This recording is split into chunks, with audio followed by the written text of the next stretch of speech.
వర్షాలు వరదలకు మహారాష్ట్ర కుదేలవుతోంది. ఎడతెరిపి లేకుండా వర్షాలు పడుతున్నాయి. దీంతో గోదావరి నది ఉగ్రరూపం దాల్చింది. భారీ స్థాయిలో వరద నీరు పోటెత్తడంతో నాసిక్ దగ్గర నదిలో ప్రవాహం భారీగా పెరిగింది. నదిలో నీటి ప్రవాహం వేగంగా ఉంది. దీంతో అక్కడ పలు ఆలయాలు నీట మునిగిపోయాయి. నదికి ఇరువైపులా వాహనాల రాకపోకలు నిలిచిపోయాయి.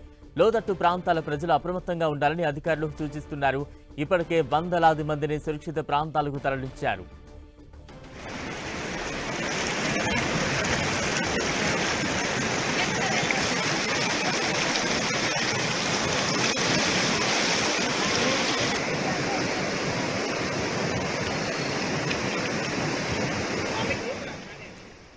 నాసిక్లో గోదావరి ఉగ్రరూపం దాల్చింది. దానికి సంబంధించిన దృశ్యాలు చూస్తూ ఉన్నాం. భారీ వర్షాలకు మహారాష్ట్ర అనేక ప్రాంతాలు అతలాకుతలమవుతున్నాయి. నాసిక్ దగ్గర కూడా గోదావరి ఉగ్రరూపంలో ప్రవహిస్తోంది. విజువల్స్ చూడొచ్చు. గోదావరి ఏ స్థాయిలో ఉగ్రరూపంగా ప్రవహిస్తోందో సమీపంలోని ఆలయాలను ముంచెత్తింది.